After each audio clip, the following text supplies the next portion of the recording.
Hello, everybody, and welcome to ETV's live coverage of the 2013 Real Sim Racing Full Throttle Cup Series.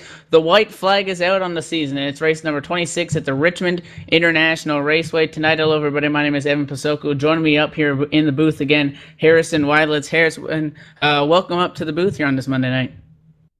Yeah, glad to be here. It should be a great race. The final race before the chase on the action track, and it will get really interesting tonight. And definitely, again, this is the last race before the chase. We're going to go take a look at last week's results for race number 25 on the season, and that was at the Atlanta Motor Speedway. Winning that race was Dwayne Vincent, second place, Jose Gonzalez, Chad Cole taking home a top three, Steve Ritter finished fourth, and Justin Wilson fifth.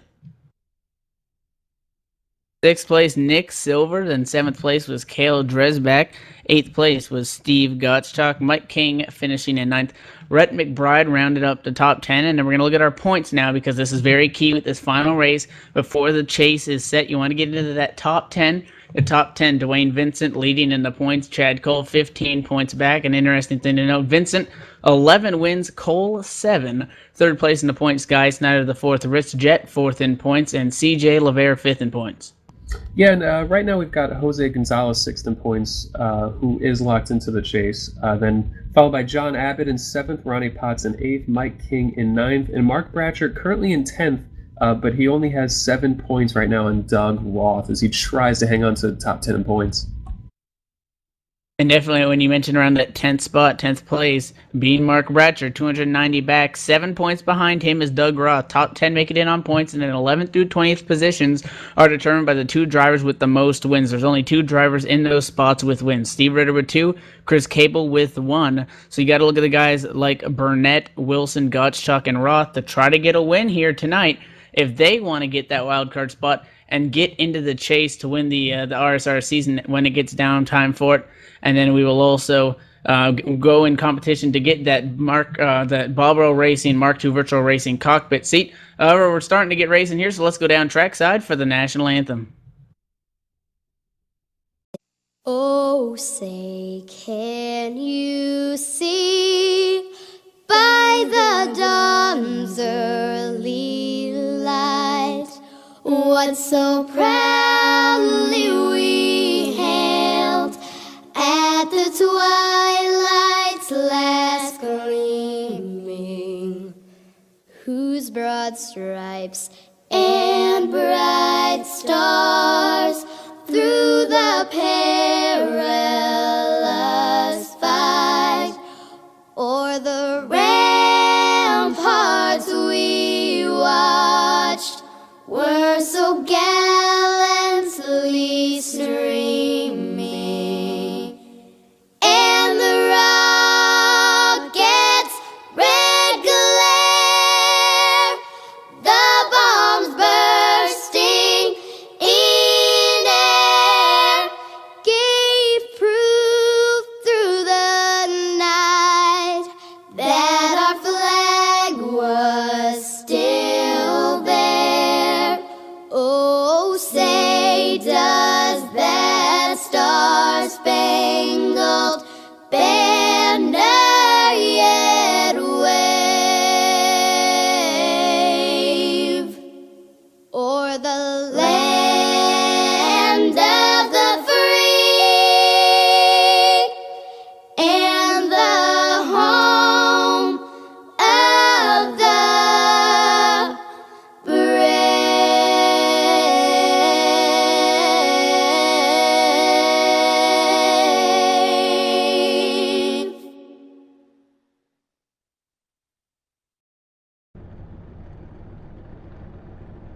Starting on the pole for this race after qualifying, it's going to be the number 15 of Rhett McBride. Outside pole, second position. The points leader, the 13, Dwayne Vincent. Row number 2, we've got John Abbott on the inside, and to his outside, Chad Cole, second man in points. Inside row 3, the 05, Chris Cable. Outside, number 6, starting position is the 4 of CJ LeVere. Row number 4, we've got Cale Dressback in the 45, and outside of him, Eric Arnold's in the 47. Row 5, 9 starting position to 58, Justin Wilson. Starting 10th, the 6th team, Steve Ritter. Coming from 11th will be Ben Burnett trying to make his way into the chase, and to his outside, Ronnie Potts. 13th position at number 38, Mark Bratcher. Also starting 14th at 91, Steve Gottschalk. Brennan Mercer will be coming from 15th, and Britt Van Meter, I believe his first Cup race of the season, starting 16th. Doug Roth is going to take that number 43 off the grid, 17th position. 18th at 25, Sean Casto. Starting 19th will be Jade Williams, and to his outside, Brian Lambert. Starting 21st, the number 27 of Guy Snyder, the Ford. 22nd to 66 of Brian Harvey. The 78 of Keith Brooks Jr. will be coming from 23rd, and Ed Williams Jr. rounding out row number 12. Starting row number 13, the inside 25th position, the 77, J. Randall Watkins. Outside of him, starting 26 to 44, Glenn Campbell. Starting 27th will be Jose Gonzalez. And at 29th is the 04, Mike King. 30th position, the number 20, Mike Montesi. And rounding out the field, all these drivers actually not opting to take time in qualifying, but 31st through 37th will be Jimmy North, Joseph Hayes, David Lonzo, Rich Jett, Douglas Wyatt, Doug Fleming, and John Wilco starting shotgun on the field. Well, we're getting ready to get racing here at the Richmond International Raceway. Pre-race pace laps going on right now. We're going to get the one to go this time by the stripe again. Rhett McBride on the pole, and I heard a couple names that we mentioned earlier starting in a fairly good starting position. Again, Roth, Gottschalk, Wilson, and Burnett would get into the chase if they won. Also, Burnett, actually, yes. They would get into the chase if they won this race, guaranteed as the wild card. So we're going to have to see what happens here as this night progresses. 160 laps again at the Richmond International Raceway. Call it short track racing. That's pretty much what it is, with a 0.75 mile track asphalt surface with 4 turns banked at 14 degrees, 8 degrees of banking on the front straightaway, and 2 degrees on the back. And we're going to get ready to go green flag racing. The Ford First Racing Mustang pace car working their way through turns number 3 and 4. The pace car is down to pit road. The field in the hands of Rhett McBride. He waits a little bit, still not going, and there goes the 15. Rhett McBride is off, and the green flag is out.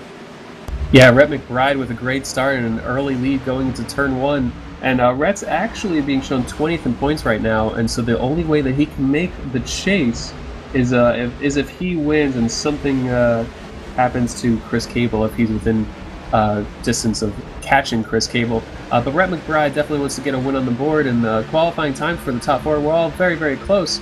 But right now, Rhett McBride out to an early lead, and we've got Dwayne Vincent and Chad Cole nose to tail for second. I was going to say, how about that? Who would have guessed it? Dwayne Vincent, Chad Cole battling out for the second position right now after Rhett McBride got that jump. Looks like Vincent may be a little bit stronger. John Abbott, after starting in that third position, is dropped back into the 4th place. And then the 05 of Chris Cable, who McBride is hoping has a rough night, is sitting in 5th. We're right now side by side for 6th place. The 4, CJ LeVere, trying to hang on as Eric Arnold in the 47 challenges. LeVere cuts back down on him and hangs on for now. Yeah, actually, we got a caution on the track right now. Somewhere towards the back of the field, there's a wreck entering turn number 3. That's the number 20 car of Mike Montesi is around. We'll have to see what happened to him right here, but early wreck to start. It looks like, actually, the incident was coming out of turn number 2, and the 77 of J. Randall Watkins caught the outside wall, just pushed right up into the wall, had those wheels cranked left, and the harder you turn left, often the harder it will push. So the 77 of J. Randall Watkins bounces off the wall and then sends the 20 head-on hard into the inside wall. And luckily, actually, one driver was involved, but most everyone avoided him, but Joseph Hayes in the number 69 sustained some damage trying to come through that. And definitely that's going to bring out again our first caution of the night here. Early on, the caution flew on lap number 3, currently working lap 5 again. 160 laps around this racetrack. This will give us a time to mention, again, I mentioned the winner at the end of the chase. The champion is going to get a VRC Mark II virtual racing seat brought to you by Bob Earl Racing, the title sponsor of the RSR Full Throttle Cup Series. And that is a simulation racing cockpit designed by the championship race car driver Bob Earl, Who better than a real race car driver to design the simulation racing cockpit? After all, he knows what it means to be comfortable behind a cockpit. The design features a fully adjustable seat and frame, additional monitor stand, and shifter mount. Is sold separately. Proud sponsor of the 2013 RSR Full Throttle Cup Series, a high quality and affordable virtual racing cockpit priced at only $349 plus shipping. You can check that out today at www.bobearlracing.com. It's a cool prize right there, and a cool product, I should say. But most people actually staying out during this caution. But once we get to about 20th on back, we do see Rich Jett, Keith Brooks, Glenn Campbell, a few others opting for tires early on, which probably because when you're mid-pack on back, it doesn't hurt to pit every time a yellow comes out. If you're not really going to lose much track position, the tires are a good advantage to have. But most everyone stays out. But tires will be a factor here because as we get deeper and deeper into this race, it's really easy to burn your front tires here if you miss the corner a couple of times. When you're not on that preferential racing groove, you can just kill the right front tire and it'll make your car extremely tight. And also, these cars have very little grip exiting the corner. So as we get more and more laps on these tires, and now we might have a few cautions before we go green for a long time, it'll come down to how these guys manage when the cars lose grip. So it'll be really entertaining to see if the pole sitter is able to keep his pace and then who ends up coming through the field. And definitely, and that what makes this track so fitting to end off the season. A short track that's really tough mentally on the driver and then also physically on the race car. You were mentioning it there with tire strategy and how that's all going to work out. Right now, everybody on the lead lap except for the 20 of Mike Montesi, taking a look 2 laps down. I don't see him on the racetrack right now. They brought that car behind the wall to take a look at it to see if they can come back out and maybe run a couple laps. But at this point, he is not on the racetrack at the moment. Field still pacing now. Again, top 5 as we stand. Rhett McBride, Dwayne Vincent, Cole, being Chad Cole, John Abbott, and Chris Cable right now are the 1 through 5th positions. Taking a look, I do believe the lights are off on that Ford First Racing Mustang pace car, so we're going to be looking for the green flag next time by the stripe. Yeah, lights are off, and Rhett McBride, we'll see if he could get as good of a start as he did on that start of the race. He jumped out to a quick lead and looked to have the speed to stay there. It'll be interesting to see how he pairs up with Dwayne Vincent and Chad Cole, who have 18 wins between the two. So if Rhett McBride is able to keep up with them all race, it'll be a great showing and a great battle. But as they come around 3 and 4, the pace car should be ducking in momentarily. And definitely there goes the pace car down to pit road. Field in the hands of Rhett McBride. He waits, and there he goes at that white hash mark. Rhett McBride is off, and now we're side by side for second spot. Not quite. Chad Cole's going to pull back in behind Dwayne Vincent. Vincent's going to hang on to the second spot again, and Rhett McBride opens up a 6-car length lead off too. Yeah, Rhett McBride picking up where he left off on that first start, and actually Eric Arnold in the number 47 right now being shown in the 6th position, moving his way forward just a little bit past 2 cars since the start of the race. And Eric Arnold is actually one of those guys barely outside the top 20, and actually as I look at the points, he is mathematically eliminated from making this chase because he can't catch up to Chris Cable. But Eric Arnold definitely looking for a good run, and right now off to a good start here at Richmond. And definitely taking a look through the field, we're side by side actually right now for the 12th position. Steve Ritter in the number 16 on the top has company. The 38 Mark Bratcher is going to move by him on the bottom, so Bratcher's going to move up into 12th, and that puts Ritter back into the 13th spot right now. So shuffling going on throughout the field about mid-pack, but other than that, it looks like everybody's pretty much single-filed out at this point. Yeah, I think they're exhibiting a little bit of patience. 160 laps can be a long race here at Richmond if it's spent under yellow. And as you mentioned, Mark Bratcher getting by the 16 of Steve Ritter. Mark Bratcher actually running a Grand Theft Auto 5 car, I see, and but he's one of those guys barely locked into 10th. We saw he had a lot of speed actually at Atlanta. He had a great run going until he got into it. I believe someone got into him. He got a little loose off too and sent him into the inside wall when someone was below him. But Bratcher can't afford to have anything go wrong tonight. And he's going backwards a little bit right now, but actually getting passed by the Doug Roth in the 43, who he's battling for that 10th spot in points. But he can afford to give up about 6 or 7 positions to Doug Roth. But Mark Bratcher desperately needs an incident-free race tonight to retain his chase spot. And I'll tell you, him and the 43 almost made contact, if not a little bit of contact, those last 2 laps. But he actually is ended up going to make it his way by. And then right behind these guys, 15th position last time by, is going to come by the stripe. That's going to change. Taking a look at the 11 of Britt Van Meter here now, 17th spot. That 11 stuck on the top side, and he's been freight trained by about 4 cars so far, just not getting the run on the exit of that corner as he wants. And that's also going to now bring Guy Snyder around him, and there goes David Lanza as well, trying to work his way around that 11. So the 11 dropping like a rock on that top side. Yeah, when you get stuck on the top side here, there's just so much, there's just a lot less grip. The car doesn't turn as well. You got to wait on the throttle to get it off the corner. And basically, if you need that hole so bad to dip down behind and get back into the low line. But when people are all tight, after a restart, it's really hard to find that hole. And so Britt Van Meter right now headed backwards, which is really easy to do here. There's just so much grip along that yellow line at the bottom of the track. And he should have a hole here, but he fell all the way back to, I believe, 21st position as contact behind him. And we might have a caution. Brian Harvey able to save it. A near caution, but Harvey just, I think he had contact from Glenn Campbell in the 44, and the 66 of Harvey got completely sideways down the back straightaway, but was able to keep it under control, and we stay green. Yeah, right there off turn 2. Not sure if we can put a replay up with that, but that was the 44 Glenn Campbell going to the inside on lap 17. And the 66 really didn't come down. The 44 might have gone up a little bit, trying to force the issue. And 66 had to chase that car all the way up the hill, nearly got into the wall, just missed the 4 car of CJ Lavere, and somehow no incident there. You're seeing it right here on the replay. Great piece of driving by the 66 to be able to hang on to that for now. Meanwhile, up front, Red McBride is only extending his lead to this point. He now has a .41 second lead over Dwayne Vincent. Chad Cole still sitting in the second, or is Chad Cole still sitting in the 3rd position behind Vincent, rather? Yeah, Rhett McBride, these times have fallen off to about 9/10 of a second off of the pole speed. But Rhett McBride right now keeping up on these tires, doing this just a little bit faster, but not by much. But coming into the play, actually, Chris Cable in the number 05.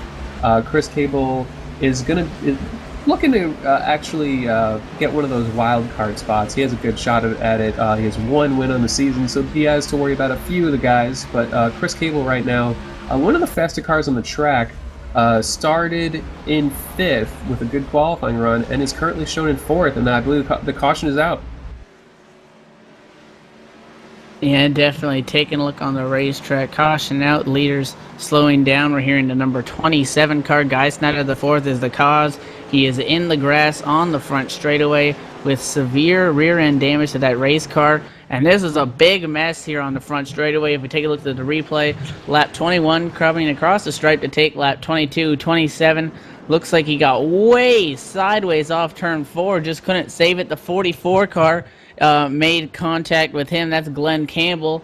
CJ Lavere was getting a run. CJ Lavere got into that 27 as well, and the 27 just slid backwards and stuffed that rear end into the wall, and that could possibly end Snyder's night. Yeah, what happened to Guy Snyder was he entered turn 3 kind of low. I think he was looking to get underneath the number 11 of Britt Van Meter, but he couldn't quite get there. But he drove into turn 3 really hard, and it pushed off the track, and he had a lot of wheel into it. And when he tried to get back in the gas, the car just wanted to spin right around. So basically, too much wheel and too much throttle, and that's what you get here at Richmond. And that was actually a battle for the 20th position, basically. And Glenn Campbell and CJ Lavere, who you don't usually see running back there, both sustaining a lot of front-end damage. It'll be interesting to see if they hurt their front suspension in any way, which would be really rough for here at Richmond. Can do a number on your chances. Obviously, Guy Snyder with the most damage out of anybody. His car basically is done. Well, we were 4 wide leaving pit road. The 05, the 58, the 21, and the 13 of Vincent. 4 wide exiting the pit lane. Everybody comes down pit road, including the 15 Rhett McBride, except for the 43 car of Doug Roth has stayed out on the racetrack. has not chose to pit. Now he comes down this next time around to get possibly a bonus point for leading a lap. So everybody's going to come down pit road. And the only change for position in the top 5 is Chad Cole's going to pick up 1 spot on Vincent, which puts Cole into the second position. Dwayne Vincent's going to move up to 3rd once the scoring cycles through, as Doug Roth is leaving pit road now.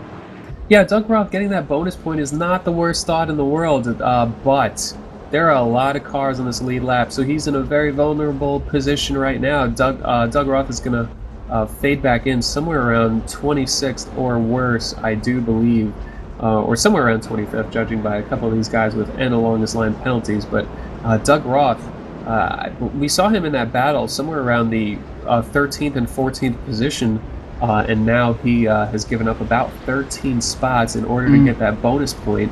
And with it's not too terribly hard to pass here, but it can be when you come up on someone close in speed. So Doug Roth giving up track position for the sake of that bonus point may prove to be a really smart move, may prove to be a move that'll hurt his chances here. The further back you get, the easier it is to get caught up in something. So we'll have to see how it works out. Yeah, definitely. With that move there, Doug Roth 6 points behind Mark Bratcher. Obviously, Roth in 11th, Bratcher in 10th. So if Roth does not get the win here, he needs to beat Bratcher by 6 positions now. And Bratcher is currently running in the 14th position. So a little bit of strategy there. You mentioned it, trying to get that extra bonus point. That'll matter later on in the night as his points continue to work itself out. And we try to stay as up-to-date as we can without having official scoring. We'll do our best to figure this thing out.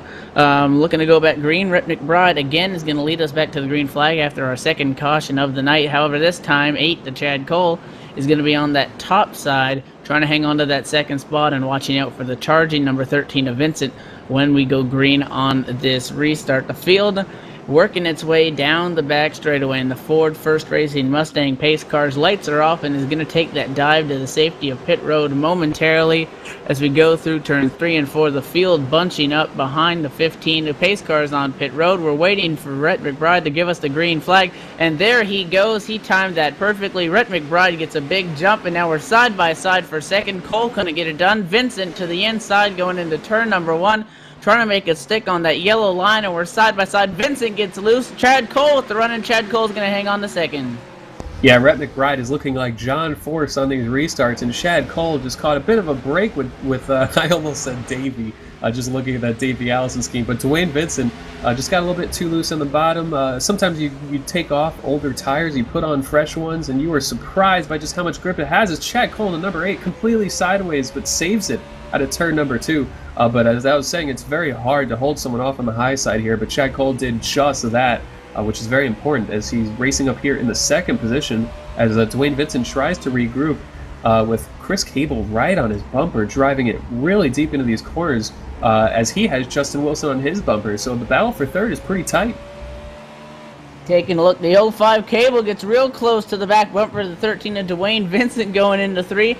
Coming off the corner, that's going to cost Chris Cable a little bit of time. Now we're going to work into turn 1, about 1 car length or half a car length between the 13, the 05, and the 58, a 3-car battle for the third spot. Well, this has been all going on. Vincent in the third spot is now a second back from McBride. Cole in second is 5/10 off, so Rhett McBride has checked out for the time being, and now Dwayne Vincent slowly starting to gain some ground from Chris Cable and try to catch Chad Cole. Yeah, Chad Cole, I think, looks pretty smooth, and I think Chad Cole will be inching his way up to the leader. We get more and more laps in these tires, but pretty much everyone in the top 5 has been fast all race. John Abbott right now barely keeping up in 6th, and then we start to have a little bit of disconnect through the field. But Chad Cole is actually the 10 of John Abbott, got very loose in the front stretch, which is easy to do here. You start spinning those tires in the front stretch, as you can tell, is not perfectly straight. As you have a little bit of wheel and you're trying to be full throttle, it can be very loose there. But Justin Wilson in front of John Abbott, barely keeping up with the battle for third right now. Is Dwayne Vincent under pressure by Chris Cable. Cable seems to just be entering deeper into turn 1 by a little bit and keeping the pressure up as we see Chad Cole actually catching the 15 of Rhett McBride right now, putting some pressure on the leader. Definitely a big group of cars right here around the 12th spot, starting with the 16 Ritter on the inside of the 21. 37 loose in front of him. Ben Burnett checks up 3 wide now going into turn number 1. How will this work out? They're going to hang on for now. 37. Ben Burnett gets loose. He's going to turn the 21. Caution flag is out. Big wreck in turn number 1. Jose Gonzalez around the 52 car involved. Doug Roth is going to make it through. And I saw this all developing. I'm going to go through back at the replay. If we can get it up, caution flag out. This happened lap 34 off of turn 4. It all happened with the 37 of Ben Burnett, who needed a win to get into the chase, and it looks like his night may be over. He had some issues off turn 4, got real close and caught the left rear of the 91 car, got sideways. The 16 had to check up. They went 3 wide into the turn, and the 37 just couldn't hang on from there. Got loose, spun the 21. The 2 got damaged from it, and then a whole pile up there on the back straightaway. Yeah, when you're in a tight position, it's easy to make a mistake. That's exactly what happened right there. Ben Burnett was getting bounced around like a pinball in the front stretch. The 91 was a little more off the wall than he expected, and he got into him. And then, as he lost a lot of momentum, Steve Ritter just couldn't react in time, got into his left rear. But at that point, they were going to be 3 wide into turn number 1. But there is a lot of room here, and Jose Gonzalez in the number 21 gave a lot of room to try to prevent an accident. But Ben Burnett just clearly trying not to make a mistake, but in that position it's easier to spin the tires like that, and Ben Burnett got loose and overcorrected, and Jose Gonzalez with heavy damage, the 2 car of Ronnie Potts with heavy damage. Ronnie is just about locked into the chase. He does not have a win, so he needs to be top 10 unless he were to win, and obviously heavy damage on Ronnie Potts, but it looks like Ronnie's top 10 positioning is pretty safe. But certainly that'll make him, that's not going to help him breathe any easier right now. So a number of cars in the top 10 in points all involved in that wreck. Oh, yeah. And pit cycles cycling through here under this yellow flag. Rhett McBride, Chad Cole going to stay out. Everybody else behind them is going to come down, including Dwayne Vincent, who may or may not have been starting to lose ground, came down for 4 tires. Dwayne Vincent currently being shown in the 6th position. Ed Williams Jr. being shown 5th is down pit road. So the top 4 cars have not come down pit road, so they're going to be on old tires here, including McBride, Cole, LeVere, and Arnold. And then 5th position is going to be Vincent on 4 fresh tires. So it'll be interesting to see how this plays out, as they're going to stay out, throwing some more strategy into this race, merely 38 laps in. Yeah, and I like Dwayne Vincent's call right there. It was about a 7 or 8 lap run. And here at Richmond, a lot of places we go, the tires will fall off about 10 laps into the run and then kind of stay the same. But here at Richmond, it falls off multiple times throughout the run. Dwayne with 4 tires, only starting 5th, and so he should be up to 3rd or 4th pretty quickly. And I believe we're actually going to take a quick break, get a word from our sponsors before we return here to the Full Throttle Cup Series at RSR Live on ETV.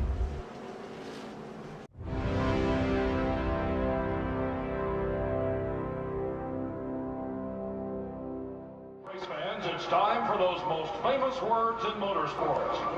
Travis, start your engine!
Michael Conti comes up at a corner number 4 in the checkered flag. He wins his first NASCAR highlight.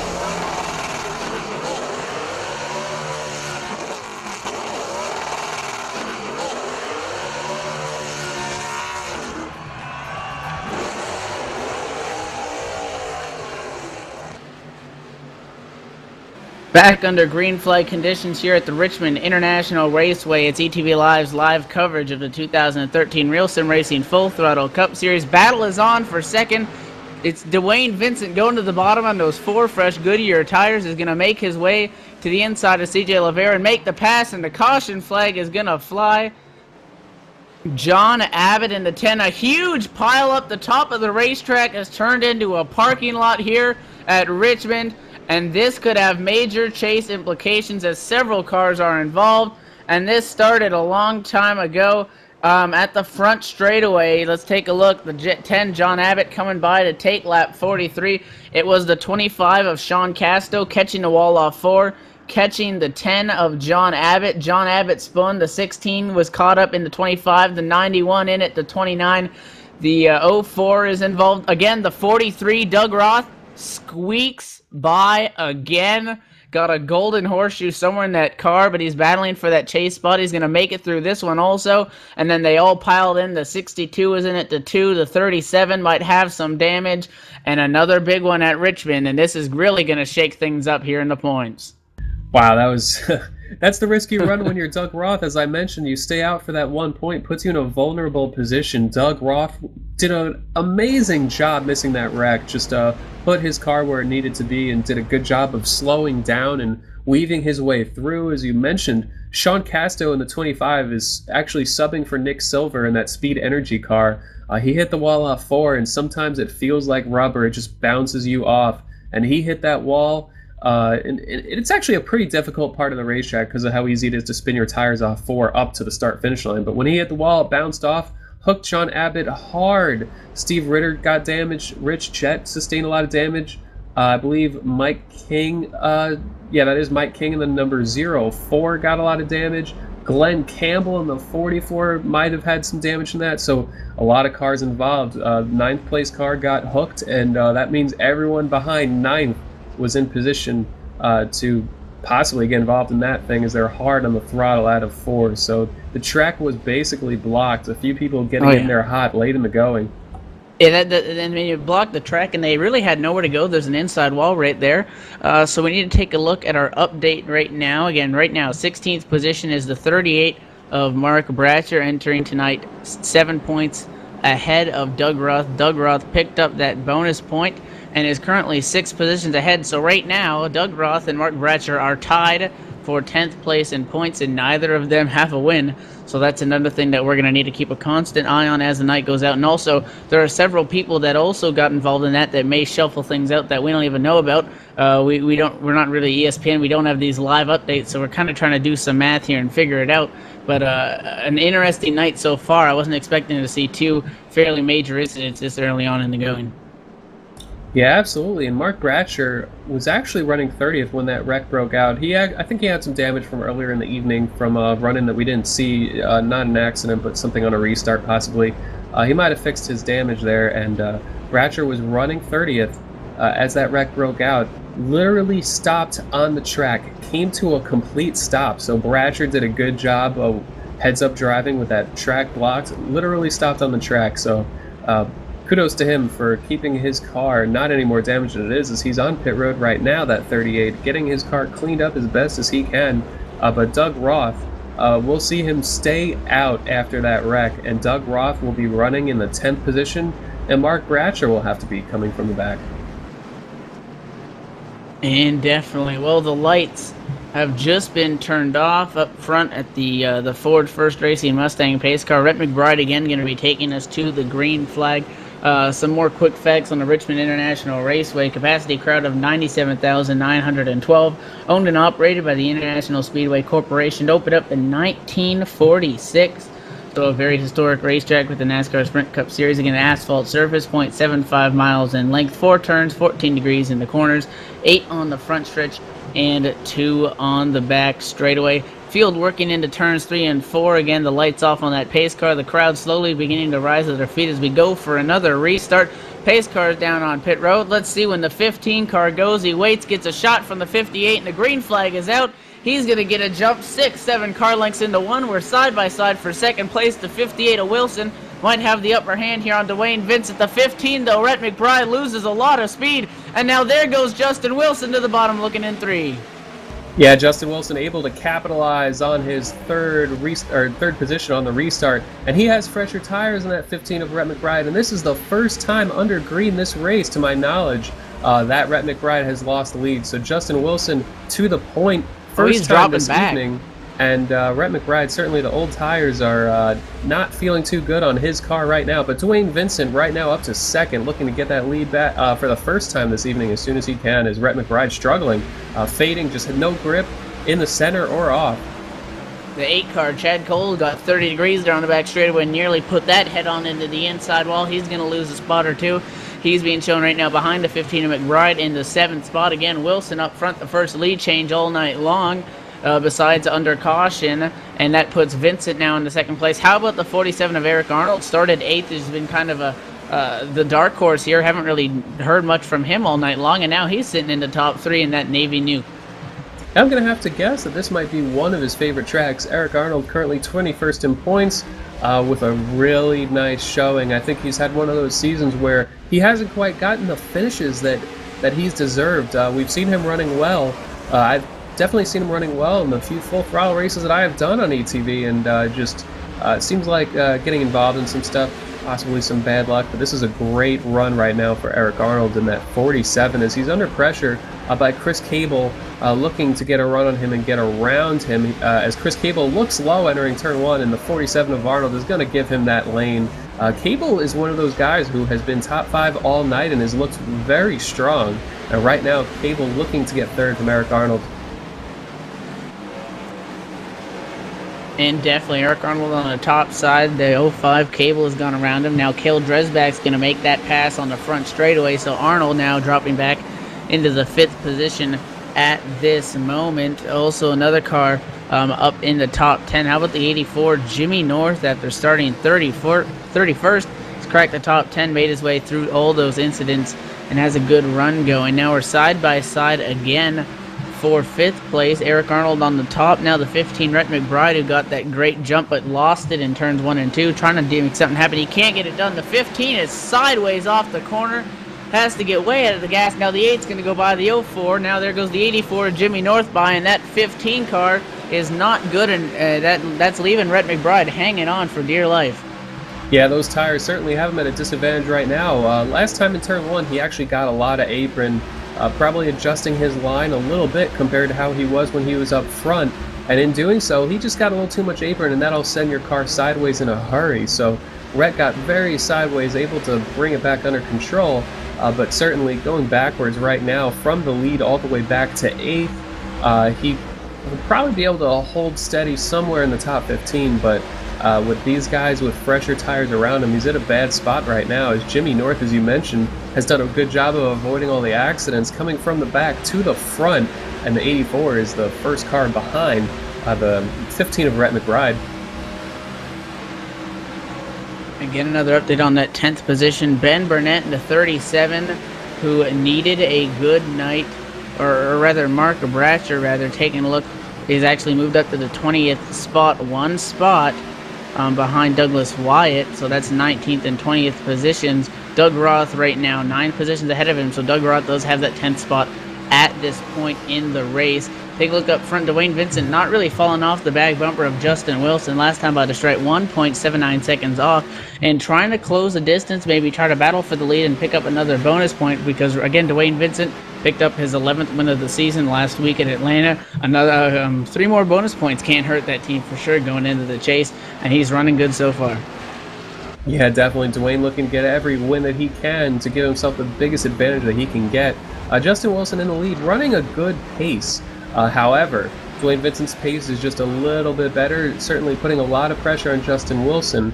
But Dwayne doesn't need to lead the most laps. He really just needs the win, so you'll definitely see Dwayne be a little bit patient. But on the opposite side of the coin, Justin Wilson, if he's able to win this race, would effectively get a wild card spot. He's 32 points out of 10th, so that is a possibility, but unlikely. Depending on the attrition that we've seen, Mark Bratcher might have already got enough of a cushion to stay ahead of Justin Wilson in the points. But if Justin is able to win this race, chase implications right there for the wild card, and Dwayne Vincent just looking to boost his tally. But Dwayne looks a little bit faster for the most part. Sometimes Justin's able to edge away just a little bit, but it doesn't look like he'll be able to hold off Dwayne for too long. Last time by the stripe, the gap was 0.26 seconds, so he gained a little bit, but now it looks like Vincent closed the gap a little bit in 3. And now we're seeing Wilson starting to catch up to lap traffic. The 36 Rich Jet, the last car in the lead lap at this point, stays high and allows the leaders to go by, so that's going to put the 36 in a lucky dog position. At this point, we're looking for a long green flag run here at Richmond, a track where you characteristically don't get some wrecks early on. We've seen 2 big ones so far for about 3 or 4 cautions at this point, and after Justin Wilson took the lead, we've been sailing since then, and the 15 Rhett McBride has really not been able to claw himself back up after falling to the 7th spot. Yeah, and in regards to Wilson, who's currently leading the race, we saw him pretty aggressive on that start, as any one of us would have been. But the sort of dichotomy, I guess you could say, in style between him and Dwayne Vincent is I watched Dwayne run a race last night in one of the iRacing series, and Dwayne was pretty good on the long run compared to how he was on the short run. Probably by design. I think Dwayne just saving his right front tire quite a bit to ensure that he does not start pushing really hard in the center of the corner. We see most of the time that 13 car is getting his best runs through the center of 3 and 4. They've been looking pretty even in 1 and 2, but when we get to 3 and 4, the 13 just cuts to the bottom a lot better, and we see him pull about half of a car length just like that. So Dwayne right now, I think, might be the guy to watch on these long runs. And definitely right now, 23 cars on the lead lap. We had a possibly unscheduled pit stop. The 53 Jade Williams down pit road after making contact with the outside wall and the inside wall on lap 66 is going to leave the pits now and lose a lap or 2 after running on the lead lap. Tough break for that team right now, and I think you hit the nail on the head right there. You see Vincent kind of closes in there in the entrance. But now we're going to go into 3 and 4, and you see he gets a little bit lower, and he can close that gap. The only thing is, it looks like the 58's getting a little bit of a better run off the corner, but Vincent definitely doing what he needs to do, slowly chipping away, and probably going to look to set up a pass here in the next coming laps. Yeah, it's certainly hard to get a run off of a corner sometimes, unless the car in front of you is doing something very wrong. You just have to be really careful with the gas. Dwayne's entering 3 a little bit higher, trying to get that run on exits where he can just put the throttle down a lot harder. Clearly a little bit faster than the 58 as of right now, exhibiting some patience. And it's not actually going to be long until they're making their way around lap traffic. A few of the guys that were in wrecks earlier or struggling with the handling of their cars are about to be put 1 lap down or multiple laps down. And the first one is John Wilco, who's actually on the lead lap, I believe, and he is currently shown 23rd on the lead lap.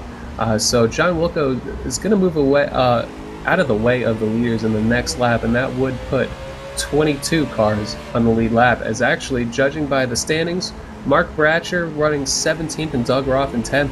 That has them currently tied, I believe, for the chase position, if I'm not mistaken. Or actually, Mark Bratcher would have the advantage by 1 point. So this is going to be a very tight battle to watch between those 2 cars for the rest of the night. Definitely, I think maybe Doug Roth may have an advantage also because he has led a lap.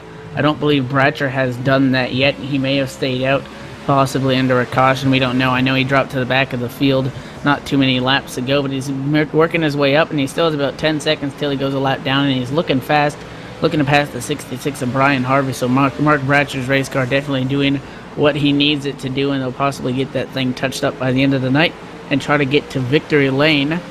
Taking a look back up front, nothing really changing. Still Wilson and Vincent, but let's take an update. 3rd place, Chris Cable, is 2 seconds behind these guys battling up front. So definitely the 58 and the 13 have checked out from the field.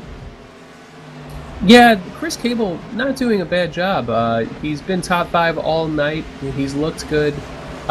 His speed is pretty comparable to the leaders. However, he's had a couple laps where possibly a couple of mistakes or getting around traffic, but he's had a few laps that were a little bit off their pace, but for the most part that 0.5 is up to their pace. In the lead battle right now, Dwayne Vincent working the back bumper of Wilson. Wilson getting loose out of turn 4, just trying to get the best run he can on exit, trying to keep that lead.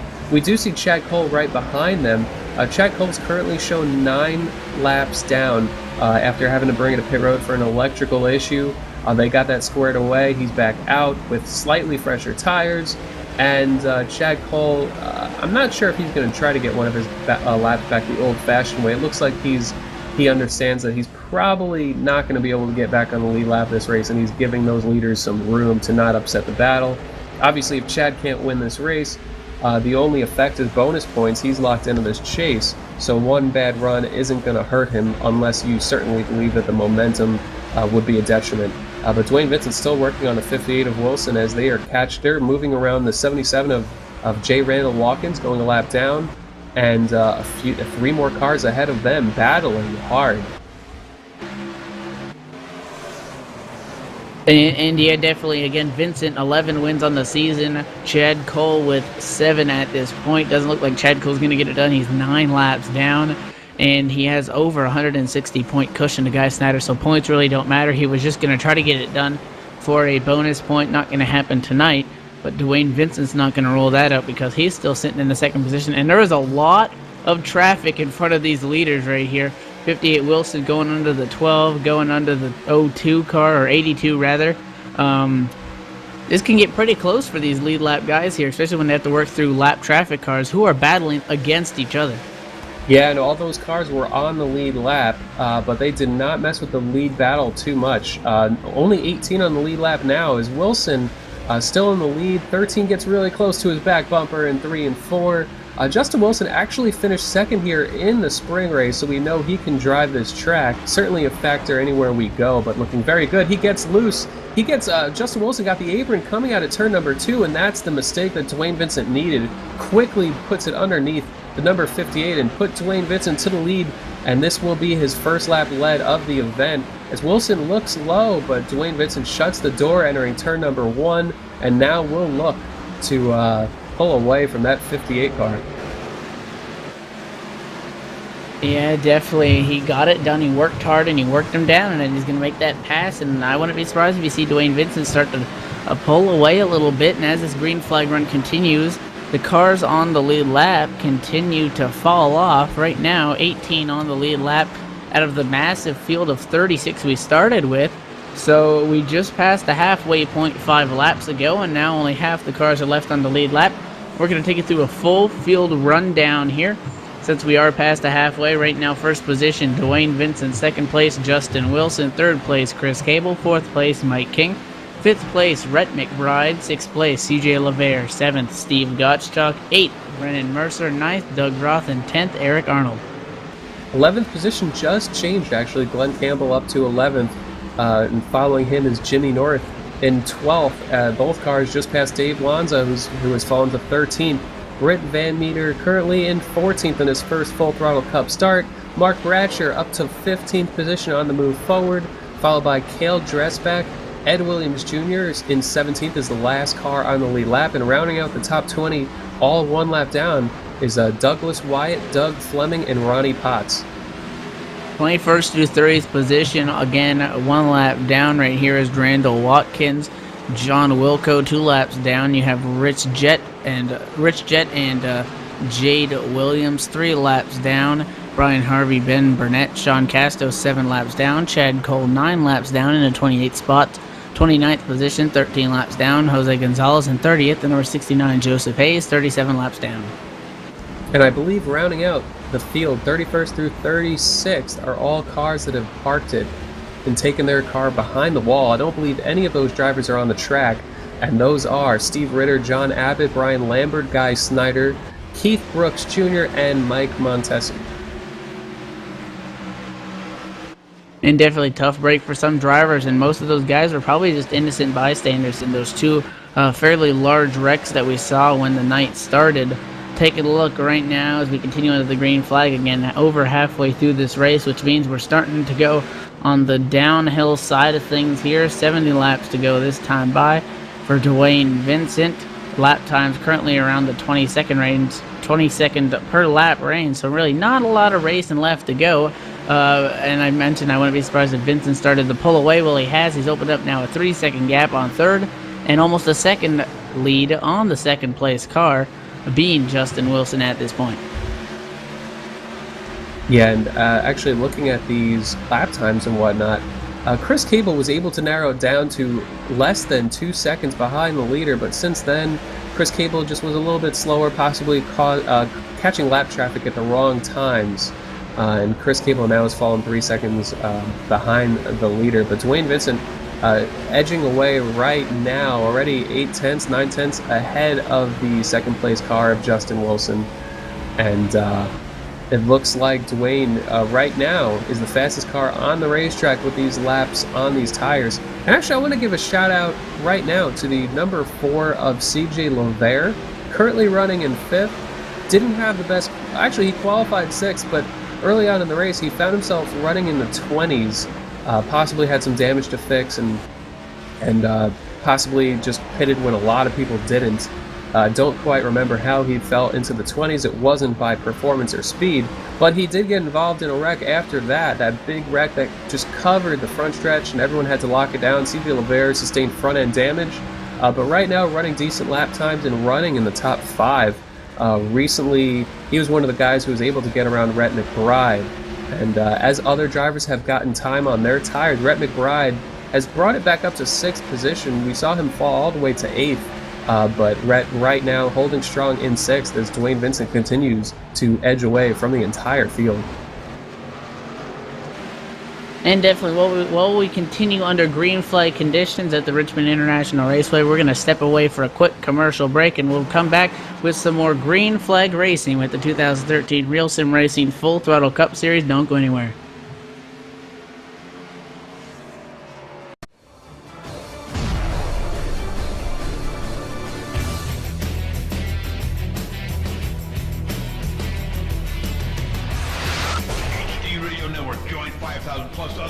Where you could hear everything from big 80s metal to classic rock and roll, country radio, ETV, live sports radio, even adult and unplugged rock and roll. HDRadioNetwork.com, one of the fastest growing internet radio networks, HDRadioNetwork.com. Take it with you, cowboy. Get the mobile app for Android, iPhone, iPad, and all the rest from TuneIn.com.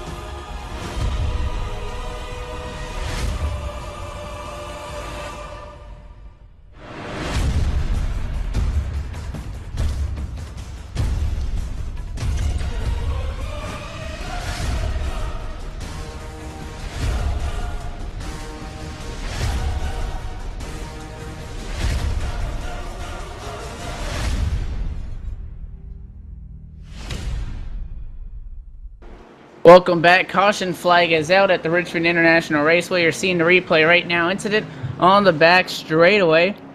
82 car Doug Fleming got into the wall, collecting the 91 car of Steve Gottschalk. Steve Gottschalk coming into tonight 12th in the points, looking for a win or to gain 17 positions on Bradshaw to get into the chase. And his night, unfortunately, looks like it is done at this point. And again, another incident that has major chase implications.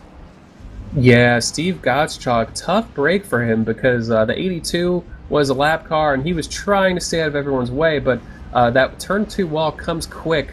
The radius of the corner gets really, really tight on exit, and when you're too high or you don't have the nose pointed in the right direction, it's very easy to come up and get that wall off too, which the 82 did. And he caught the safer barrier right before it turned into a concrete wall, and it flipped him off of it. Fleming, the 82, trying to just counter steer and keep it away from traffic, but it bounced him straight down in the 91. Steve Gottschalk, who qualified in the middle of the pack, worked his way all the way up to 7th at the time of the accident, sustaining a lot of damage. So that's a tough break for the 91 of Steve Gottschalk. And definitely everybody came down pit road under the caution. Dwayne Vincent is going to win the race off of pit road, beating out Justin Wilson. Obviously, Vincent came down pit road first, and he actually leaving with a bigger lead. So in the end, his pit crew had the faster stop. Again, under caution. Going to take a minute to talk real quick about the Rewind BS and Back Talk radio show happening tomorrow night on ETV Live, Tuesday nights at 9 p.m. for an hour. Actually, I think we're somewhere around 2 hours now. Looking back at previous broadcast events, drama and topics too hot to touch, the Cowboy ramps it up in the BS and Back Talk segment with thoughts and opinions on some of the hot topics in the online racing arena. It's an all-new show, fun and entertaining. Rewind BS and Back Talk, 9 p.m. tomorrow night, Tuesday on the ETV Live radio. Make sure you guys check that out. Yeah, Dwayne Vincent coming out of the pits as the leader, looking to get a little bit of redemption here at Richmond as he finished 15th in the spring, not the run that he was looking for then. Looks to be the dominating car tonight. We have a number of cars in front of them. They are all wave-around cars, some of them about to be put back on the lead lap, some of them just getting one of their laps back. But it appears that when we restart, we will have 16 cars on the lead lap after these wave-arounds come around the pace car. And with that long green flag run that we just had, we are actually, hard to believe, there's only 58 laps to go, 57 to go as Dwayne Vincent's about to cross this stripe. And we just got the one to go, so we'll see those wave rounds come around the pace car, and the front row will be Dwayne Vincent to the inside. The first restart he will take as the leader in this race, and Justin Wilson right now running in second. Wilson has looked good all race, and it'll be interesting to see just how aggressive he gets on this restart. Does he try to do what he did last time, get that lead as quickly as possible, and see how long he can hold off Dwayne Vincent? Of course he will try. But it will be tough. Restarting in second spot is not the easiest place to restart, and I think Justin Wilson probably is going to feel the pressure from Chris Cable entering turn number 1 as the pace car turns in and Dwayne Vincent heads toward the Vincent is off. Good restart for Vincent, the 05 underneath the 58 of Justin Wilson, looking for that position entering turn number 1, side by side.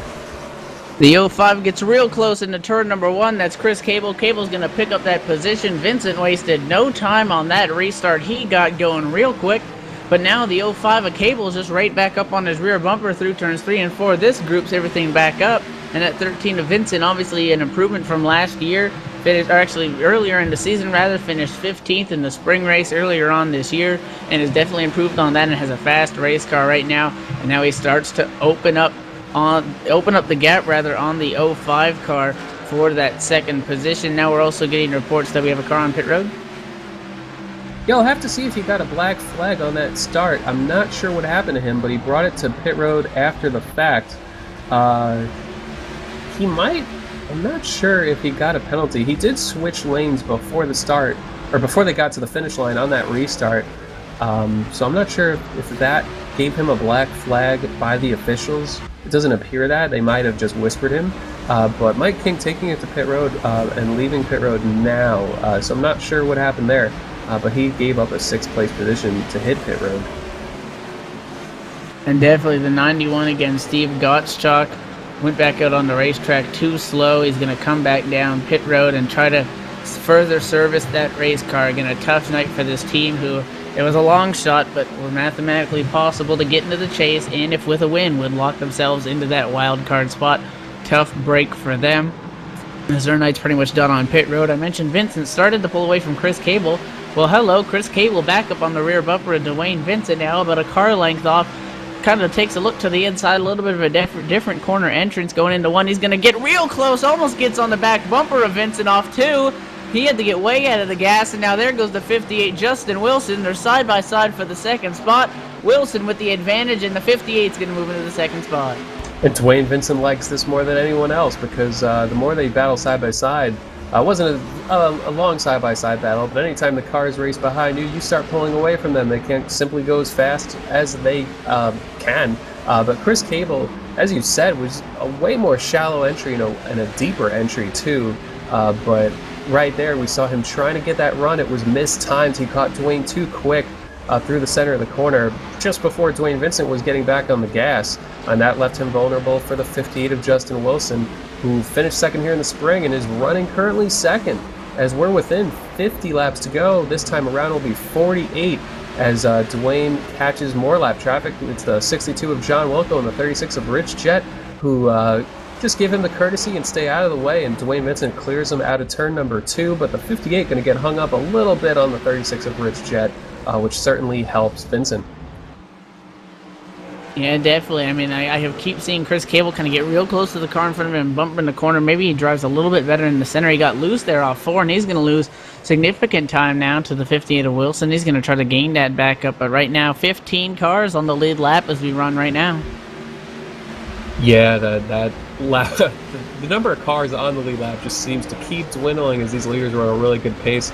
We saw Chris Cable get loose out of turn 4 last time by, as he tried to get a run on Justin Wilson. You see, these drivers can't simply floor the car coming out of these corners. They're creeping into it to retain the grip. Tire spin is very, very bad here.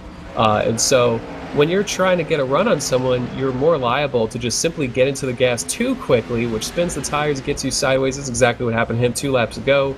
We saw Justin Wilson a lap ago actually get onto the apron, but did not lose enough time for Chris Cable to make a run at him, as these top 3 drivers have kind of spread themselves out about 2 or 3 tenths of a second apart from each other. And the last car on the lead lap at this point being in 15th spot, the 12 Douglas Wyatt. Very shortly going to lose his lap here as he's exiting turn number 2. Dwayne Vincent just several car lengths behind him on the back straightaway, and definitely running faster lap times as Vincent. So within about 1 or 2 laps here, Wyatt, in the 15th spot, is going to lose his lap as well. Yeah, that'll bring 14 cars on the lead lap. Just a very Douglas Wyatt, I believe, got some damage in one of the wrecks. Can't remember quite which one. I just remember his name being called out. But Wilson is actually inching a little bit closer to Dwayne, but I think we saw Dwayne better on the long run. I think Dwayne is just taking it easier on entry. We see him pretty high in entry compared to a lot of the other cars, not wanting to turn that wheel too much or throw it in too shallow and then just hurt the right front as you slow in the center. But right now, Wilson just doing all he can to creep back up. Chris Cable getting passed for 3rd by the number 4 of CJ LeVere. So move LeVere up to the 3rd position with some front end damage and rear end damage. Yeah, he was in one of those big wrecks. Yeah, CJ LeVere with a comeback here. Thankfully, aerodynamics for him, he's thanking the world that aerodynamics doesn't mean too much here as long as you keep the suspension pieces in the rear end all straight as they came out of the showroom, so to speak. Your car will handle about as good as it can. So CJ caught a good break when he hit one of those cars in the front stretch wreck. He hit it pretty much dead on in the center of his nose piece, and so it's only cosmetic damage for him. And almost lucking out there. Again, I've been trying to keep an eye on this battle for 10th. Again, we don't really have a live points update scanner, so to speak, right now, but Mark Ratcher sitting 6 positions difference with Doug Roth, but Doug Roth with that bonus point for leading a lap. So they are either tied or Doug Roth may have a 1-point advantage. This is the battle for 10th. So just another thing to keep an eye on. Again, this is just my rough estimates. Can't guarantee anything, but that's the way that it would appear to me. Dwayne Vincent, again, still up front now, opening up a 5/10 of a second lead over Justin Wilson. And then you mentioned they kind of broke away a little bit because the 3rd place car, the 4 CJ LeVere, 1.4 seconds off of Vincent, which makes him merely a second back of Wilson right now. Will we make it green to the end? We have just over 36 laps to go. And Dwayne Vincent continuing to pull away. We have a battle now for 9th, 10th, and 11th place. The 11 of Britt Van Meter sitting in 9th, and the 44 Glenn Campbell, the 33 of Eric Arnold on the top side as David Lanza goes by, and the 91 car, a lap car, Steve Gottschalk is even going to try to look to the inside too. So Eric Arnold having issues, and he's going to lose 2 or 3 spots at least. Yeah, we saw Eric Arnold running top 5 earlier in the race, but right now he got stuck high, and actually, when you get stuck high, it'll really hurt your right front tire, make you tighter the rest of the run. Anytime you put a little bit too much emphasis on that right front tire, it really hurts it here. Glenn Campbell and Dave Lanza both moving around him on the low side, running 10th and 11th. It was almost a close call 2 laps ago on the front stretch, and I believe Eric Arnold got loose right up against the wall. Thought that he had a chance of coming down and collecting one of those guys, but good driving to keep it under control. and we'll have to see how this battle pans out. But judging by my calculations, with that 10th spot, with Doug Roth in the 8th position and Mark Bratcher in 14th, that is a separation, a 6-point separation, and then add in the 1 point that Doug Roth got for leading the lap. I looked back, and I don't believe Mark Bratcher led a lap, as Douglas Wyatt gets into the wall, able to keep it in the wall and away from that 9th place battle. Close call for those drivers, but based on my calculations right now, Doug Roth and Mark Bratcher are tied for the 10th place in points. Now, we'd have to see if that's how it ends up 30-some laps from now, what the tiebreaker would be. It might possibly be top 5 count, top 10 count. I'm not 100% on that. And definitely something else to keep a look on, and we should get the points by the time the broadcast is wrapping up. So we will be able to report, hopefully, who will be in the chase after tonight, and then looking next week, and then looking forward also to the next 10 weeks, talking to the top 3 finishers, hopefully at the end of the race, getting their insight on what they want to do in the chase coming up. Again, still under green flag conditions. In 2 laps, it will be 30 laps to go. Dwayne Vincent still out front. Again, now an 0.8 of a second lead over Wilson. Another update, we have 14 cars on the lead lap. The next car to lose his lap would be Mark Bratcher. Something to keep an eye on, possibly. If we had a late race caution and he lost a lap, he would be the lucky dog, so he's in fairly good condition at this moment. But since we went back green flag racing, he's gone from about a 10-second gap to 16 seconds back, which means in merely 4, he'll be 1 lap down. So I'm going to add another just scenario to keep an eye on. And also the 12 Douglas Wyatt in the wall again. Yeah, Douglas Wyatt's struggling right now. And just heard that the penalty for Mike King, who we saw come into pit road 1 lap after the restart, was running 6th. He was actually running in the wrong position. He wasn't properly lined up and had to serve a black flag. And because of that black flag, he is 2 laps down in 19th, so that's a big swing right there. You come down, you serve a penalty, you lose 2 laps, you lose 13 positions. So Mike King right now being shown in 19th. However, and that actually puts him in a little bit of a vulnerable spot if Doug Roth is able to get some more positions. Mike King has a 17-point buffer on Doug Roth, so it doesn't believe he can make that up. But we actually have a caution somewhere on the track. Don't see where right now. And definitely caution out on the moment, trying to find the incidents. The 4, yes, CJ Lavere running in the top 5 is around on the back straightaway. He made contact with a lap car of the 77, J. Randall Watkins off turn 2. Randall Watkins got a little bit loose, and Lavere, being very aggressive, trying to get as much side draft as he could, got tapped. He locked it up, smacked the left side of the race car into the wall, and is around, and he's going to lose all that ground that he was working on making up after coming back from an incident earlier in the race. Is going to get set back to square one, and the question is how much, if any, internal damage is done on that race car, and if they will credit him with the cause of the caution, which will give him an EOL penalty if that is the case. Another thing to keep an eye on. Dwayne Vincent, the leader, coming down pit road. So is Justin Wilson, Rhett McBride, all the leaders coming down pit road at this time. Yeah, and I think 4 tires will be the way to go for these drivers right now. Rhett McBride is back on the same pit sequence as the drivers around him. So it'll be interesting to see. Rhett McBride showed speed. Justin Wilson beats Dwayne Vincent off of pit road, a faster stop for that 58 bunch. And they all took 4 tires, but a great pit stop for the 58, getting him back out front. Going back to Randall Watkins coming out at turn number 2. He was pushing up towards the wall and simply had a lot of wheel in it to keep it off of the wall. And sometimes that car will just lazily creep down the track. And so CJ Lavere wasn't expecting the 77 to move any further left than he was, but he did, and he was trying to run him pretty tight. So 77 just kind of coming down a little bit, running off the wall about a car width, and CJ just kind of not ready for that. So CJ spun around. Probably has quite a bit of damage to his left side, and he'll be down pit road again to try to make all the repairs. Actually leaving pit road right now. He's trying to make all the repairs he can to that machine and see what he has. Right now on the racetrack, the leader being shown at the moment is the 84 of Jimmy North. Taking a look, Jimmy North took 2 tires. Everybody else took 4. Will he be able to hang on for upwards of 20 laps and get the win. A big swing by the 84 team. The 84 didn't quite have the best luck, finished 33rd in the spring race, and he's going to be sitting up front, but we saw what happened earlier in the race. When you try to do that with 2 tires, it may end badly. Yeah, Jimmy North with 2 tires. It's a risky call, especially if you're lacking a little bit of the speed compared to the leaders. Last night in the NASCAR iRacing Series, I actually saw Landon Harrison take 2 tires and hold on to the win over Mike Conti and Timmy Hill and others. So it is possible, but the question is, does Jimmy North have the speed of Dwayne Vincent or Justin Wilson in the first place to be able to hang on?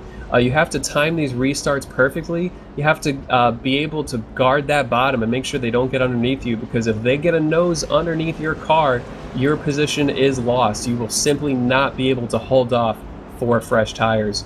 As they extend the caution, as they try to get these guys lined up in their right positions and deal with the lucky dog, let him go by. The wave rounds come around the pace car. But yeah, Jimmy North, it's going to be rough. It's doable, but he's certainly in a position, he's in a vulnerable position right now. He's got hungry drivers around him with more grip in their tires. And a guy that's going to take a hit from this, Doug Roth, who is tied with Bratcher right now. Roth sitting in 8th. 9th place is Bratcher. So again, Doug Roth, we do believe, if we are calculating this correctly, has 1 bonus point. So which means that Mark Bratcher 1 position behind him, which means Doug Roth still needs 5 points to pass Bratcher for that 10th and final spot, determined by points, to get into the chase to win the RSR Championship in that VRC Mark II virtual racing seat. So let's see how this thing shakes out. We have some fast guys up front, including Wilson and Vincent. Then you got Brendan Mercer, who's making his first appearance up here in the top 3. Started the race 15th position. And then the 84, Jimmy North, is hoping that he does not get run over here on the start. He had to take a big swing at things if he wanted to go for the win right now. And we're going to see if anything can happen from this crazy move and how this will turn out if he doesn't spin the tires on the restart. The lights are off on the pace car. The official's not throwing it out again just yet, so it looks like we're going to go green. The Ford First Racing Mustang pace car is down on pit road, waiting on Jimmy North, and they're going to actually throw it. Pace car faking out the field's going to pull back up on the track. Yeah, I saw what you saw there. A little Ghostbusters action going on, but caution extended 1 lap is good news for Jimmy North. The less laps, the better with his strategy to try to keep that position. The 29 car snuck up on me. I was looking at him and I thought maybe he possibly took 2 tires as well, but as we go back to before that yellow flag falling, he was running in the 5th position when the caution flag fell. So a good job by him. Caught us all off guard in that 29 car, just systematically moving his way through the field. He was running 5th when CJ Lavere went around. CJ was running in 3rd or 4th at the time of that incident, so it bumped up Brennan to 4th as they come through 3 and 4 and come into the restart. And definitely now we're going to get the green flag. Jimmy North is off. He got a good restart, but will he be able to hang on to the speed in turns 1 and 2? He's going to get way off the gas. We're side by side for second. Dwayne Vincent tries to get it done, gets loose on the bottom, falls back. Now he gets a little bit of a run, can't get it done. Wilson's going to hang on to the 2nd position for now. I bet Jimmy North is hoping for a couple cautions to try to hang on to this thing. The 58 really driving it in hard. He's got the runoff forward. Does he make a move on Jimmy into turn number 1? He's got a huge run. We're side by side for the lead. Jimmy North can't get it done on those 2 tires, and Wilson and Vincent both going to go by. Yeah, Wilson bombed it in there. It looks low pretty early, and he knew it was a bit of a dive bomb move, so he put it right on that yellow line to make sure he did not slide up, and he kept it there. And Dwayne Vincent able to follow him up into 2nd position. Both cars with 4 tires. There's only 18 to go right now. Chris Cable diving into turn 1 right to Dwayne Vincent's back bumper. So we have 3 cars right now fully capable of winning this race, and Brendan Mercer in the 29 sneaking up into the picture. So quite the battle right now for the lead. Justin Wilson has 17 laps to go. Can he hold off Dwayne Vincent? Remember, if Justin Wilson wins this race, he takes a wild card spot away from the 05 of Chris Cable, who currently retains a wild card spot. Justin Wilson would get that by virtue of having 20 points on Chris Cable, but Dwayne Vincent certainly looking for that win. He's just as hungry. And that could be huge. Again, he's in front of Steve Ritter in the points, but Ritter has 2 wins. So again, if Wilson wins this, he's in the chase. Good point there. Entered tonight 13th. He could get this thing done, and he's got the car to do it. So you can only imagine what the crew chief and the crews there sitting on pit road, what they're thinking of and what the spotter's telling him, because he nearly has 15 laps to make it into the chase. Justin Wilson with 3 car length lead over Dwayne Vincent for now. No caution yet. Jimmy North has fallen off back to the 8th position now. Doug Roth has 5 spots on Mark Bratcher, which makes him needing 1 or 2 more possibly to get that 10th spot in the chase. It's going to come down to these final laps. Absolutely, and Chris Cable, just about every lap we're seeing him just yaw that car out on corner exit. He's doing all he can to get every 100th of a second that's available to him on exit. But we saw earlier in the race, Dwayne Vincent was not able to get by Justin Wilson for quite a while. However, with only 13 laps to go, the pressure is certainly higher, the aggression factor is up, and Dwayne is going to be trying a lot harder. If he gets just close enough to do kind of a dive bomb move underneath the 58, he will certainly try to do that. Sometimes you just got to look low and hope it sticks, but we'll have to see how Dwayne races Justin. Next time around, it'll be 11 to go. He's getting close to him. Dwayne is right on the 58. Major chase implications up front because Wilson needs to go to victory lane to get in the chase. If Vincent wins this, hell, that'll make it 12 on the season and give him just that many more bonus points over Chad Colt going into the chase. Wilson obviously going to run a defensive line for the rest of the race. We're going to come by this time by the stripe to take 10 laps to go at Richmond right now. Continuing to look through. Right now, 14 cars on the lead lap. Will there be a late race caution that shakes things out? It better happen soon or the race will end under caution, and no one wants to see that. But Wilson still hanging on for dear life out front. Chris Cable, who we saw at a fast car in the middle of the corners earlier on, just can't keep up with these guys. Now 8/10 off in that 3rd spot. It looks like at this point a 2-horse race. Yeah, and Wilson is doing a good job. It sounds simple, but it's not easy, and he needs to guard the bottom on entry. If Dwayne looks low, he needs to make sure he does not overdrive the corner. Easier said than done when you're getting pressured from behind, and he needs to make sure he keeps away from that apron and uses just enough throttle to get off that corner, but not too much to spin the tires. So it's a lot of precision going on with Wilson as he uses a little bit of apron coming through 3 and 4. They cross the stripe with 8 laps to go. Dwayne Vincent is running out of time, but he's right there, and this is anybody's race. And definitely Mark Bratcher gaining 2 more spots. Now Doug Roth needs 3 to get that 10th spot in the closing laps. I don't think he's going to be able to do it. And we'll continue to see how this thing shakes out. Vincent's going to try to get there. I mean, he's got to within 1 car length, but he can't finish the deal. And that goes to the saying that one thing is catching him, but it's a whole different thing to try to make that pass. Do they use the bumpers? Again, laps continuing to wind down, this time by the stripe. It will be 6 laps to go. He's there, but I don't know if he can do anything with it. Yeah, and never know Dwayne Vincent to be one to use his bumper too often, but certainly short track racing, things happen. And looking at that, Doug Roth and Mark Bratcher, just looking at the standings, Doug Roth losing a position last lap to Glenn Campbell, I believe. But both those cars, and actually Dwayne Vincent gets really loose as he gets a run on the 58 of Wilson. I was just going to say that that wild card battle between, or excuse me, the 10th place battle between Roth and Bratcher, they're both running the best that they have pretty much all race. That's usually how it works out in a wild card battle at Richmond. We have 5 laps to go. The battle is heating up. Big red caution flag is going to fly. The race may be over. Will it be done? 8 to go or 6 to go. It might end it. Taking a look to see those cars that are involved in the incident. It looks like we have the 05 is somewhere up in that mess. Again, trying to make sure we know everybody that's in here. This pace car is messing with my telemetry. There we go. 05 Chris Cable, Jimmy North is there. Let's take a look what happened. It looks like the 05 Chris Cable just trying to get everything that he could off 4, got loose, got sideways, locked him up, might have been okay, but got nailed by the 44. And then the 43 of Doug Roth, battling for his life for the chase, involved in the incident. And that's pretty much it for that team for the night. A hard-fought battle, but in the closing laps, they're going to lose it after all that. Yeah, Chris Cable, I just noted he was sideways, just trying to get everything he could on exit. And when that happens, you use up those rear tires. And Chris Cable just losing it on the front stretch, coming out of turn number 4. Glenn Campbell hard into the inside wall. Doug Roth just not able to miss it. Mark Bratcher is able to miss it. And actually, Doug Roth got away, and they lined him back up in 6th position. However, Mark Bratcher avoided it all and went from 8th on the track to 5th.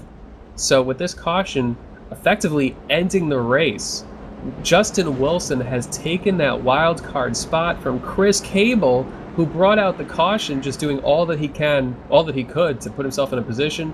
And Mark Bratcher solidifies himself as the 10th place in points driver and will be in the chase as well. So he's breathing a sigh of relief after the Atlanta race, where he had a wreck that was possibly avoidable that put him down in the points. So Bratcher in the chase and Justin Wilson in the chase, as long as that car stays fired and running for the next lap and a half. They knew what they had to do coming into tonight. Again, there were 4 cars sitting in that bubble behind 10th place with no win, being Roth, Gottschalk, Wilson, and Burnett, then Ritter and Cable with wins, 15th and 16th spot. I told you, if those guys wanted to get in, they had to get a win, and that's exactly what Justin Wilson's going to do, and I'm sure he'll be happy in victory lane, because he's not only, again, getting that checkered flag, but he's got a shot at a championship now as they come by to take the white flag. He's just got to keep it powered for one more lap, and that's going to be a happy camper in that number 58. Yeah, Justin Wilson is a driver who, even though he's making it as a wild card, don't be fooled, he can compete for this title. This is only his first win of the season, surprisingly, because he's competitive. He's pretty competitive just about anywhere we go. He's a driver that knows how to push hard. He'll push the envelope, and he's very fast just about everywhere. So he is a factor in this title chase. We'll have to see if he's able to acquire more wins in the final 10 races. He certainly has the ability to, as he wins this race tonight. Dwayne Vincent with a good finish, but will not get any more bonus points heading into the chase, but he will be the number 1 seed as they work their way through 3 and 4. The 58 is still running, and he will come to the checkered flag for that win. That's right, off turn number 4, the light's still on the pace car. Justin Wilson is going to come by to take the checkered flag and assure his spot in the chase to win the RSR Championship at the end of the year. Going to take this moment to thank the HD Radio Network, the home of ETV Live Radio. The HD Radio Network gives you a variety of stations to choose from, including Big 80s Metal, Old HDR Classics, Old HDR Country, and more. Take your pick and rock your brains out. The HD Radio Network stations are featured on iTunes Radio, TuneIn Radio, and also listed in the Windows Media Guide. Listen today from hdradionetwork.com, or take it with you. Get the mobile app from tunein.com. Again, at the end of the night, it is going to be Justin Wilson to victory lane. We're going to step away, take a quick commercial break, and we'll come back with the post-race show. Don't go anywhere. You're watching ETV Live's live coverage of the Real Sim Racing Full Throttle Cup Series.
Hey, JD here with ETV Live, and let me tell you something. If it's too big for the pickup truck and you need to move it, there's only one trucking company you need to call, and don't bother with the Yellow Pages, cowboy. I'll give you that number in a minute. Manufactured goods, automotive, technical equipment, furniture, even if you need a reefer, Gary Mercer Trucking Incorporated is the only choice, cowboy. With locations in Mississauga, Ontario, Canada, Rancho Cucamonga, California, if you need to move it, store it, and keep it cold, you need to call Gary Mercer Trucking Incorporated.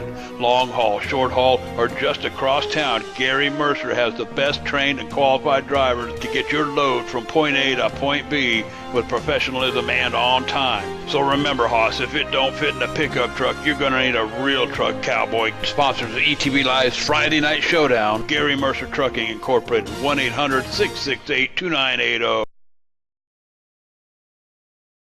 Back taking a look at the wreck that ended the race there, but at the end it is Chris Cable getting into the wall, but when the night's said and done, Justin Wilson to victory lane.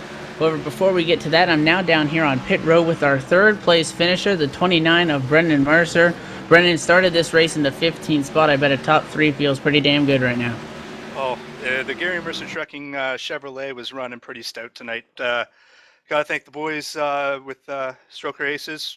Set me up with a really good car. I got to thank the boys at Gary Mercer Trucking. It was a great race. I was battling Chris pretty hard there. I didn't know he was racing for a chase spot, and I know he needed the win because of Justin, but it looked like a good finish up front. It looked like a podium finish is huge for us. This is my first podium finish of the year, that's for sure.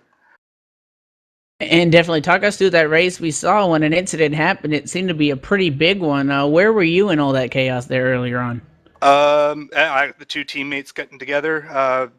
I was at the bottom. John got into me a little bit, but I didn't really suffer any damage. So it was all good that way. So yeah, pretty good that way. Well, the race ended under caution. You were sitting in third, so if we had maybe 2 or 3 laps to go and we got a restart, you sitting in the third place, do you think you may have been able to challenge for that win?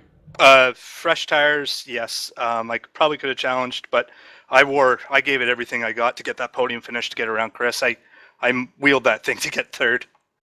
Well, a well-deserved podium finish. What shout-out do you want to throw out there? Oh, shout out to Gary Mercer Trucking,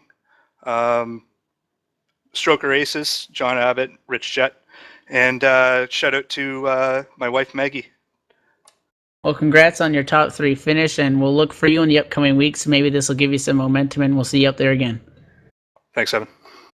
And now I do believe, Harrison, you are down there on pit road and caught up with who will be the number 1 seed going into the chase, but tonight our second place finisher, Dwayne Vincent. Yeah, and I'm here with Dwayne, and before we talk about the chase, a second place finish, a lot of laps led, and a good showing from the 13 car as usual. Not quite able to get that win, but certainly had to be a fun battle out there, right? Yeah, it was a blast, man. That was a really good race, man. A few too many cautions, as usual at a short track, but Justin ran a real good race. He was really fast here, man. That was a lot of fun. Yeah, and although not able to capture the win, obviously Justin Wilson needed that win to make the chase, and he got it. But Chad Cole, obviously not a winner. So your 12-point buffer, I believe, being the number 1 chase seed, will be there. And looking into the chase, you have to feel pretty confident about your chances. Not too confident. There's quite a few drivers that have a different say about it, man. But Chad Cole obviously is always fast every week. There's a lot of guys stepping up their game. Jose, Justin, Steve Ritter, a lot of my teammates, Ronnie. It's going to be tough. Yeah, and actually, one thing we saw towards the end of the race, Jimmy North took 2 right side tires. I was actually wondering if you ever tried that, how it affected the handling of the car. I did try it in practice, and it wasn't very good, so I wasn't going to do it in the race. Yeah, certainly tire were a big factor tonight, but a strong showing heading into the chase with some momentum. And who makes it happen for you? Who would you like to thank? Again, I'd like to thank Bob Earl for putting all this on, all the guys at RSR, all you guys at ETV, all my teammates at Red Ass, and my dad's sitting at home, back home. He dedicates every Monday night to this, so I appreciate it. I will say hello to Mr. Vincent, and And a great showing for Dwayne Vincent, that 13 car, heading into the chase as the points leader by virtue of those 11 wins on the season. I believe Evan has caught up with our race winner who had to win tonight and did, and that'd be Justin Wilson. And a very happy Justin Wilson for sure here in victory lane, climbing out of the car, the confetti everywhere, a bottle of champagne. Justin, before we get into the detailed question, just tell us what this means for you and your race team.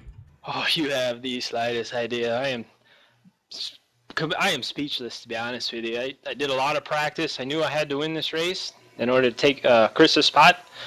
Love Chris to death. We're good friends. But during that race, man, it was it. And I knew if I could, that last pit stop, I got in front of Dwayne there, and I knew Jimmy was there, and I was like, maybe Jimmy can cut me some slack since we're teammates. But once I got in front of him, I was going to do everything I can to keep him behind him, or keep him behind me.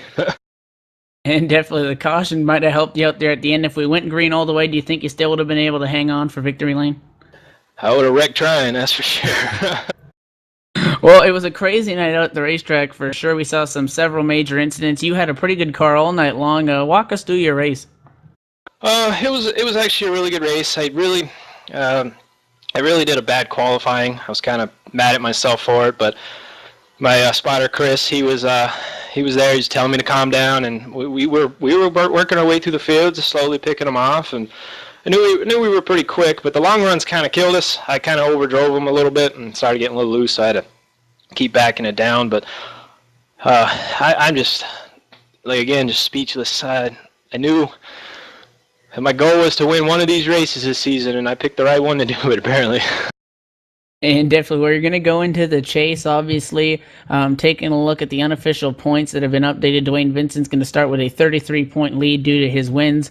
You got 10 races to make up 33 points and try to pass him. What are your plans for the championship? And talk us through the tracks that we're going to visit and what you're expecting from them. I'm just expecting to have a good race. I'm just happy made it into the chase. I'm just, to race with these guys is just an honor in itself. A lot of very fast guys, so we'll just give it all we got and hope for the best, really.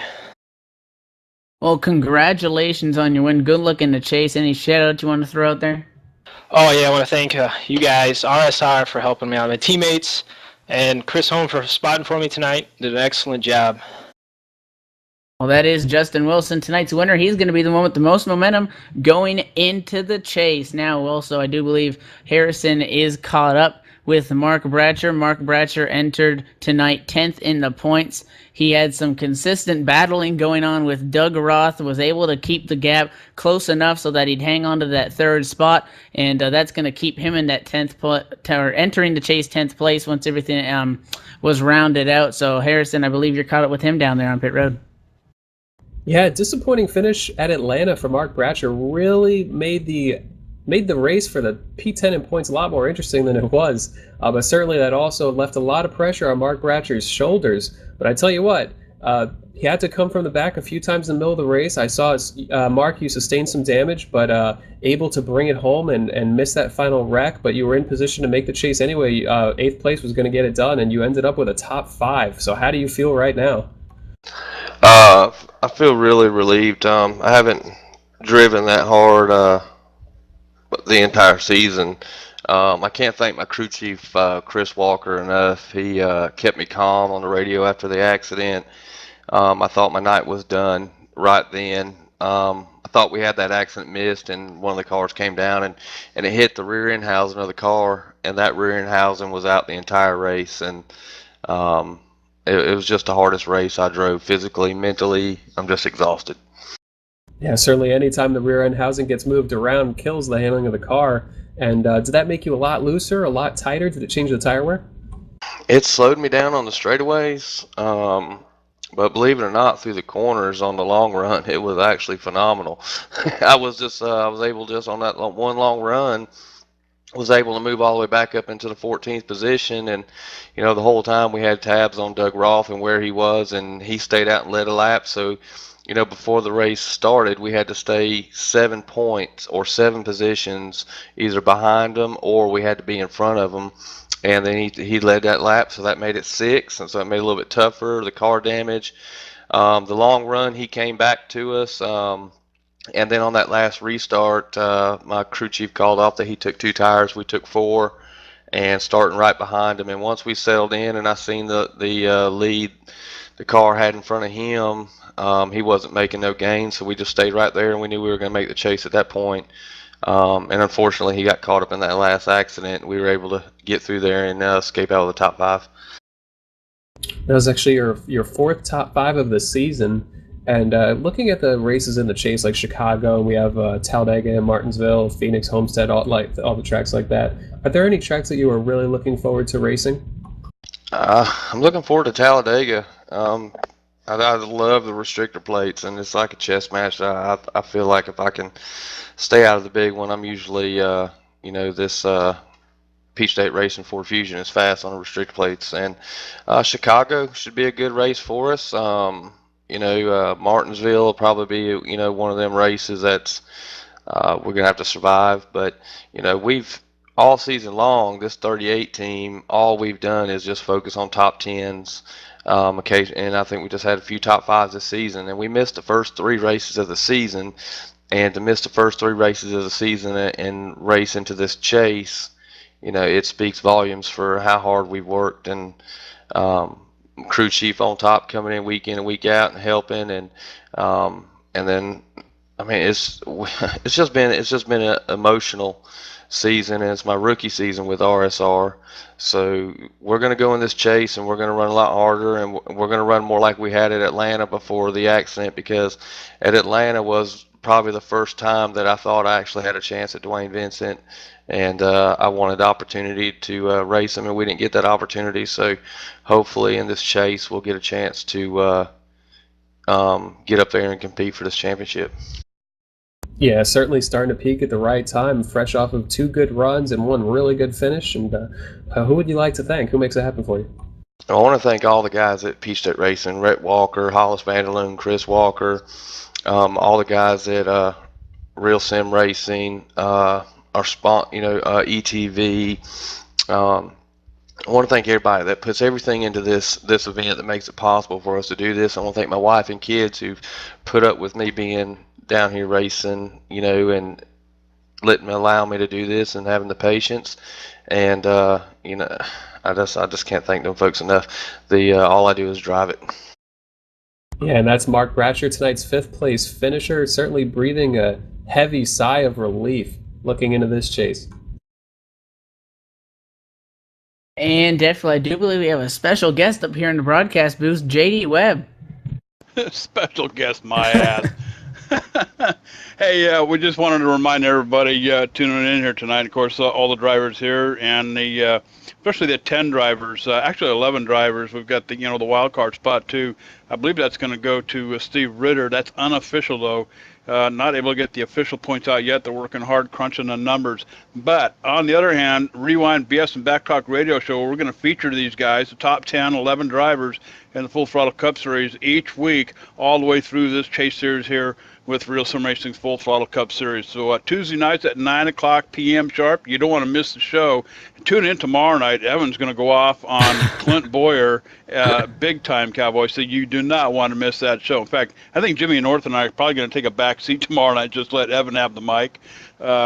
Jimmy and I'll just sit back and enjoy a couple of cold ones while Evan goes off on them. But Rewind BS and Backtalk Radio Show, you want to tune in. Full Throttle Cup drivers, all 10 of them, going to be in the show throughout the next 10 weeks. So looking forward to that, guys.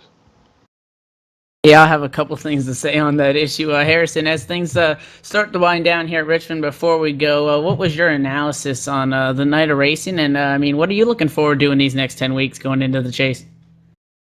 I think what will be really interesting going into this chase is that while Dwayne has won the majority of the races, or with a win total of 11, it's easy to say he's the guy to beat, but certainly didn't sound the most confident in the world, and you can understand why in a sense, because he could get challenged by Justin Wilson. Chad Cole was only 15 points behind him, I believe, before the chase points reset.